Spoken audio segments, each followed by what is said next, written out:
Hello बच्चों, जय हिंद। आप सभी का दिव्यांश एकेडमी चैनल पर स्वागत है। आप लोग कैसे हैं?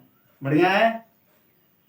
आइए, आज का टॉपिक हमारा है अपवर्तक गुणज तथा अपवर्तक गुणनखंड। ठीक है, आइए इसके बारे में समझते हैं।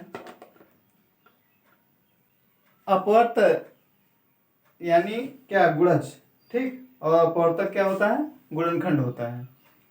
तो अपवर्त किसे कहते हैं और गुणनखंड किसे कहते हैं, यानी उसका अपवर्तक। जब दो या दो से अधिक पूर्ण संख्याओं को हम क्या करते हैं? गुणा करते हैं। ठीक है, तो जो गुणनफल प्राप्त होता है उसे क्या बोलते हैं? अपवर्त कहते हैं। और जिन संख्याओं को हम गुणा करते हैं उसे क्या कहते हैं? अपवर्तक कहते हैं। आपकी सुविधा के लिए हमने नोट किया है, देख लीजिए। जब दो या दो से अधिक पूर्ण संख्याओं को क्या गुणा करते हैं तो प्राप्त गुणनफल को अपवर्त गुणज कहते हैं, तथा जिन संख्याओं को गुणा किया जाता है उन्हें अपवर्तक कहते हैं। ठीक है, आइए एग्जाम्पल से समझते हैं इसे।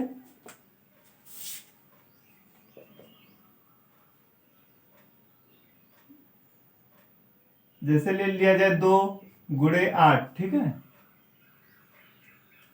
तो ये कितना हो जाएगा? गुणा करेंगे 16 हो जाएगा ना। तो ये 2 और 8 को क्या बोलेंगे? ये 2 और 8 क्या है? इसको क्या कहेंगे?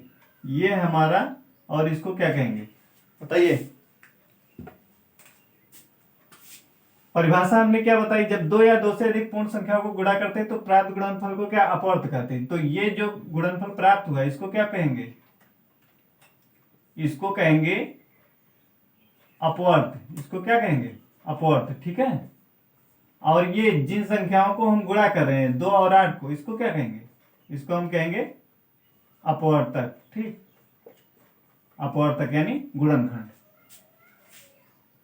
इसी प्रकार और देख लीजिए, ये तो दो संख्याओं का गुणा था। ठीक है, मान लीजिए अब 2 × 3 × 4 कितना हो जाएगा? 2×3 = 6 और 6×4 कितना होता है? 24। कितना आ जाएगा? 24। ठीक है, अब इसमें बताइए, ये जो है, ठीक, इसको क्या कहेंगे? गुणा करने पे जो गुणनफल आया इसको तो क्या बोलते हैं? अपवर्त बोल देंगे इसको। इसको क्या कहेंगे? अपवर्त यानी गुणज है। ये क्या है? गुणज। ठीक है, और ये जिन संख्याओं को गुणा कर रहे हैं हम, तो इनको क्या कहेंगे? इसको कहेंगे अपवर्तक। अपवर्तक। ठीक, ये क्या है? गुणज है।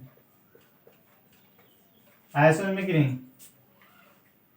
परिभाषा ने बताया कि जब दो या दो से अधिक पूर्ण संख्याओं को गुणा करते हैं तो जो गुणनफल प्राप्त होता है उसे क्या कहते हैं? अपवर्त। और जिन संख्याओं को हम गुणा करते हैं उसे क्या कहते हैं? अपवर्तक। ठीक है, तो एग्जाम्पल से हमने समझाया। ये हुआ आपका अपवर्तक। ये जो प्राप्त हुआ है गुणनफल, इसको अपवर्त बोलेंगे। और ये जिन संख्याओं को गुणा करते हैं उसे अपवर्तक, और जो गुणनफल प्राप्त हो रहा हो अपवर्तक गुणज। ठीक है, ये समझ में आया? आइए और इसके बारे में कुछ जानते हैं। इसको हटा देते हैं।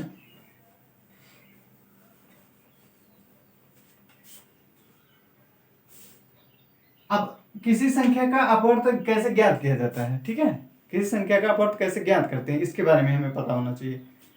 किसी संख्या का अपवर्त ज्ञात करने के लिए हमें उस संख्या में 1 2 3 4 5 6 डॉट डॉट, ठीक है, संख्याओं से क्या करते हैं? गुणा करते हैं। किसी संख्या का अपवर्त प्राप्त करने के लिए क्या करते हैं? किसी संख्या का अपवर्त ज्ञात करने के लिए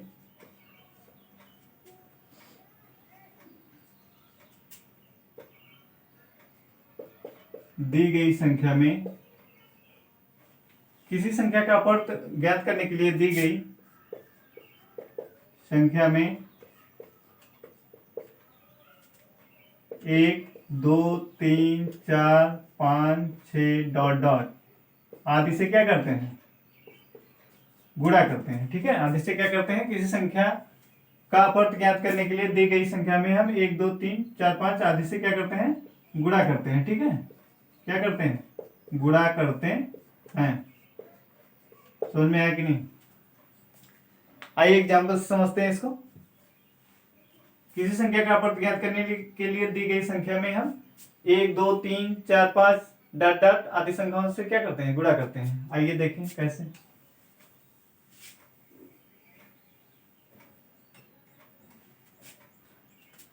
मान लीजिए दो दो ये है संख्या हमारे पास, ठीक है, ये दी गई संख्या है।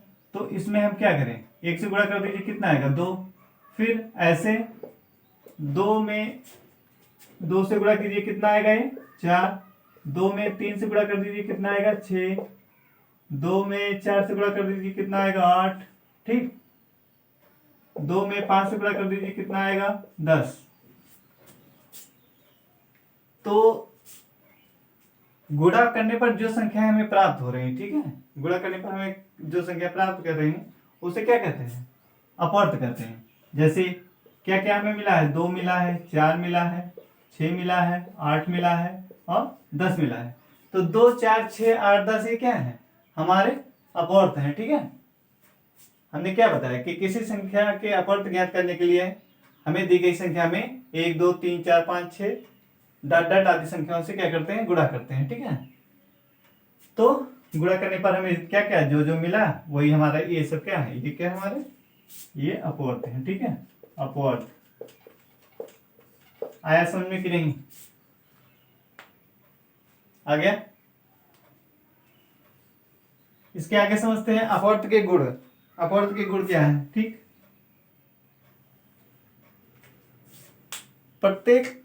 प्रत्येक संख्या जो स्वयं की क्या होती है? अपवर्त होती है। पहली प्रॉपर्टी इसकी क्या है कि प्रत्येक संख्या स्वयं की क्या होती है? अपवर्त होती है। मान लीजिए 5 है, ठीक, ये क्या है? स्वयं की अपवर्त है। इसको हम क्या लिख सकते हैं?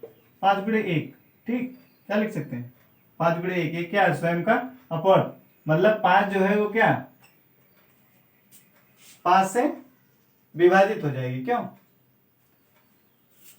प्रत्येक संख्या स्वयं की क्या होती है? अपवर्त होती है, ठीक। ये 5 है, ठीक, तो इसको क्या लिख सकते हैं? 5 गुणे 1 लिख सकते हैं ना। तो ये स्वयं की क्या होती है? एक अपवर्त होती है। प्रत्येक संख्या एक की अपवर्त होती है। क्या कह रहा है? प्रत्येक संख्या एक की अपवर्त होती है। जैसे अभी 7 है तो इसको क्या लिखेंगे? 7 गुणे 1 लिखेंगे। इस वाले में देखिए प्रत्येक संख्या स्वयं की अपवर्त होती है। मतलब जैसे 5 हम लिए थे, ठीक है, तो 5 ये क्या है? 5 खुद से विभाजित हो जाएगी ना। तो ये संख्या क्या है? खुद का अपवर्त है ना। अपवर्त वही संख्या जो क्या अन्य संख्याओं से क्या हो? विभाजित हो। जैसे 1 हो गया, 2 हो गया, 3, तो ये क्या हो रहा है? ये भी विभाजित हो रहा है। तो क्या कह रहा है? प्रत्येक संख्या स्वयं की अपवर्त होती है, ठीक है।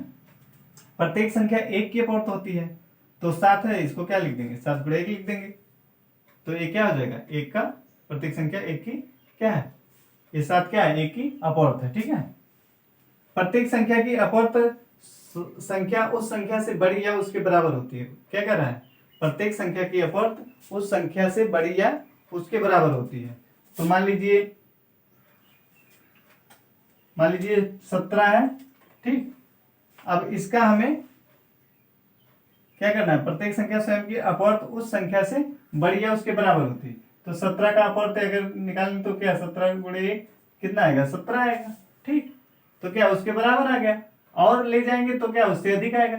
मतलब उसके बराबर हो सकता है या उससे अधिक हो सकता है। अभी 2 बार इसको गुणा किया जाए कितना आ जाएगा? 34 आ जाएगा। तो क्या ये अधिक हो गया। ऐसे 3 बार अगर किया जाए क्या 34 37 क्या होना जाएगा, ठीक।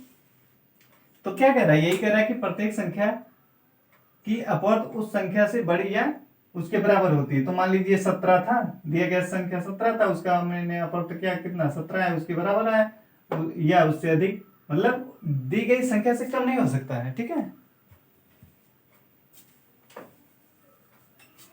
आगे देखिए, कह रहा है एक संख्या के अनेक अपवर्त होते हैं। एक संख्या के क्या अनेक अपवर्त होते हैं। मान लीजिए कोई संख्या 8 है, ठीक। अब इसके अपवर्त क्या क्या होंगे? एक संख्या के अनेक अपवर्त होते हैं कह रहा है। मान लीजिए 2 है, अब इसमें अगर एक से हमने मान लीजिए 3 है, 3 में हम 1 से गुणा कर रहे हैं तो 3 आ रहा है। इसी में अगर हम 2 से गुणा कर रहे हैं तो कितना 6 आ रहा है। अगर हम इसी में 3 से गुणा करें तो कितना 9 आएगा। अगर 4 से गुणा करें इसमें तो कितना आएगा 12 आएगा। तो यही एक ही संख्या के क्या है अनेक अपवर्त नहीं है, 3 है 6 है 9 है 12 है। तो क्या कह रहा है कि एक संख्या के अनेक अपवर्त होते हैं। तो जैसे 3 है, अब उसका हमने निकाला तो 3 भी आया, 6 भी आया, 9 आया, 12 आया। तो ये हो गया, ठीक है। आगे समझते हैं इसकी चौथी प्रॉपर्टी क्या है। चौथी प्रॉपर्टी कह रहा है शून्य प्रत्येक संख्या की अपवर्त होती है। इसको समझिए, शून्य कैसे प्रत्येक संख्या की अपवर्त होती है। मान लीजिए 5 है, 5 को अगर हम क्या करें, मान लीजिए 5 है,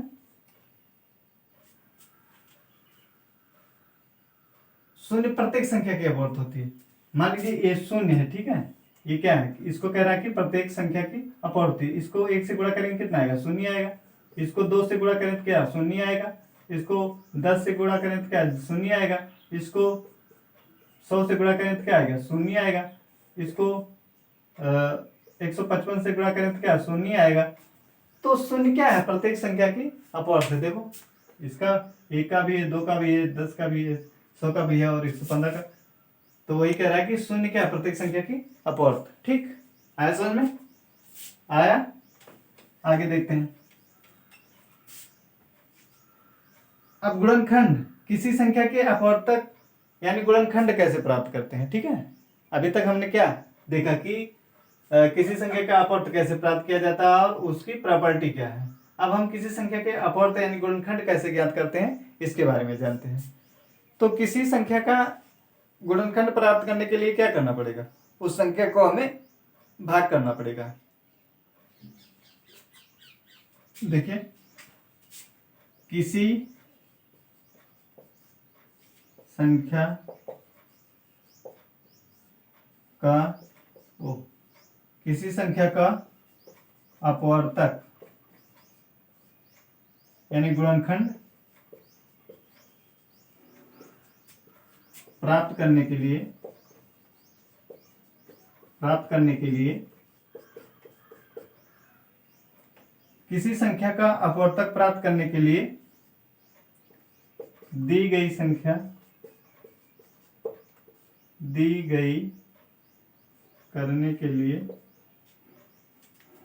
संख्या को 1, 2, 3, 4 डॉट डॉट आदि से क्या करना पड़ेगा, आदि संख्याओं से क्या करना पड़ेगा, हमें भाग देना पड़ेगा। भाग गुणनखंड प्राप्त करने के लिए दी गई संख्या को आदि संख्याओं से भाग करते हैं। ठीक है, संख्या को 1, 2 आदि से भाग करते हैं। आया समझ में कि नहीं। किसी संख्या का अपवर्तक गुणनखंड प्राप्त करने के लिए दी गई संख्या को क्या करते हैं, भाग करते हैं। ठीक, आइए इसको समझते हैं।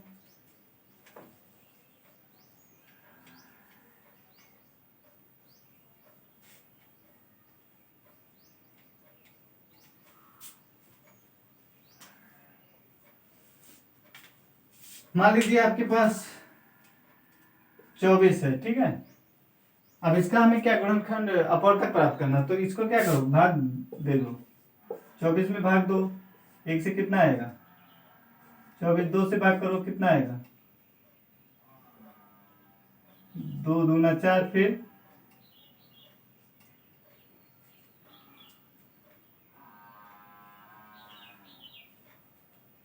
2 से भाग करो 2 छक 12, फिर 2 से 2 3 6, फिर 3 से 3 1 3। तो इसमें कौन कौन सी संख्या मिली, 1 मिली, 2 मिले और 3। तो इसके गुणनखंड क्या, ये इसके गुणनखंड हो गए। क्यों, इसके गुणनखंड क्या हो गए, ये जो आया अभी ये सब ये क्या है, इसके गुणनखंड है। 1 2 ये और 3 ये सब क्या है, इसके गुणनखंड है। ठीक है, किसी संख्या का हमें गुणनखंड प्राप्त करने के लिए मान लीजिए 15 दिया है। ठीक, अब इसको भाग करते हैं तो उस 1 से भाग करेंगे, वही आएगा। फिर मान लीजिए 3 से भाग करें तो कितना आएगा, 3 × 5 = 15, फिर 5 से कर रहे हैं तो 1 आ रहा है। तो क्या है इसका गुणनखंड, क्या है 1 × 3 × 5, इसका 1 × 2 × 2 × 2 × 3 ये आया, और इसका क्या है 1 × 3 × 5, ठीक है। तो किसी संख्या के अपवर्त कैसे ज्ञात करते हैं कि दी गई संख्या में हम 1 2 3 4 आदि संख्याओं से क्या करते हैं, उसमें भाग करते हैं, ठीक है। आइए इसकी प्रॉपर्टी देखते हैं। इसकी प्रॉपर्टी क्या है कि प्रत्येक संख्या, एक जो है प्रत्येक संख्या क्या क्या है, गुणनखंड होती है। देख अभी हमने निकाला था, मान लीजिए 15 का गुणनखंड कर रहे हैं तो इसमें क्या क्या आया था, 3 से किए थे 3 × 5 = 15, 5 से किए थे 1, फिर 1 से 1 आया, तो इसमें देखो 1 आ रहा है। किसी भी संख्या को मान लो 12 का कर रहे हैं, 2 से 12, फिर 2 से 2 3 6, फिर 3 से 1, तो इसमें क्या क्या आया, 2 आया, 2 आया, फिर 3 और 1 आया, तो 1 हमेशा आ रहा। तो क्या कह रहे हैं, एक प्रत्येक संख्या का क्या होती है, गुणनखंड होती है, ठीक है। दूसरा कह रहा है किसी संख्या का गुणनखंड उस संख्या से छोटा या उसके बराबर होती है। किसी संख्या का गुणनखंड उस संख्या से छोटा या उसके बराबर हो सकती है, ठीक है। तो इसको समझते हैं, किसी संख्या का गुणनखंड उस संख्या से छोटा या उसके बराबर हो सकता है।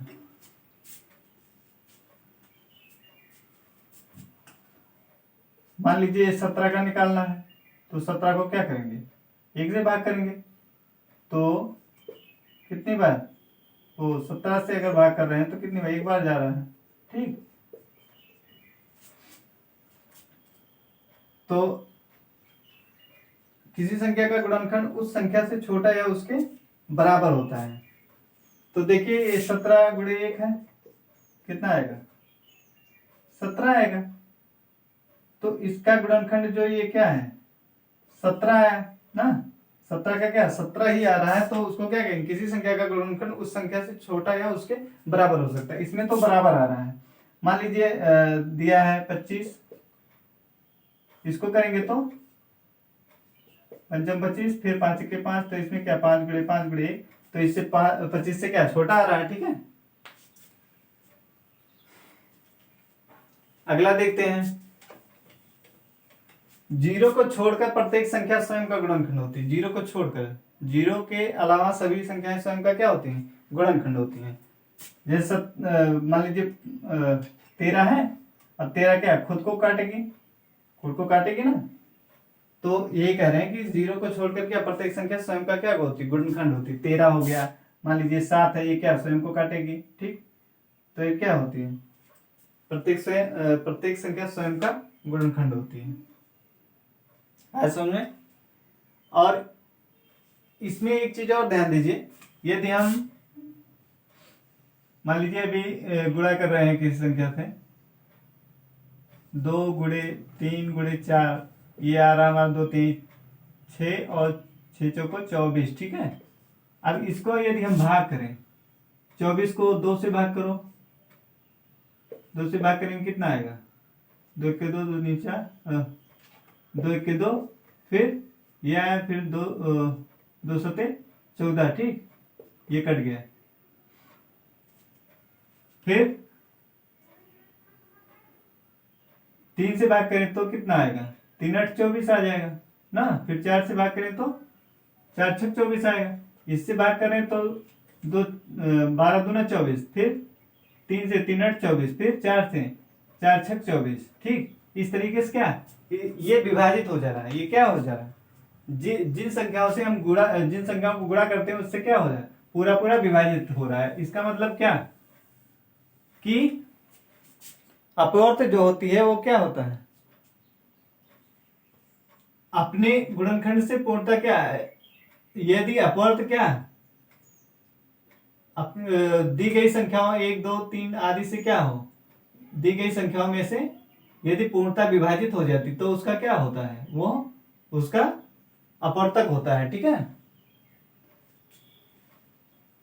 आया समझ में। बस आज के लिए इतना ही, जय हिंद।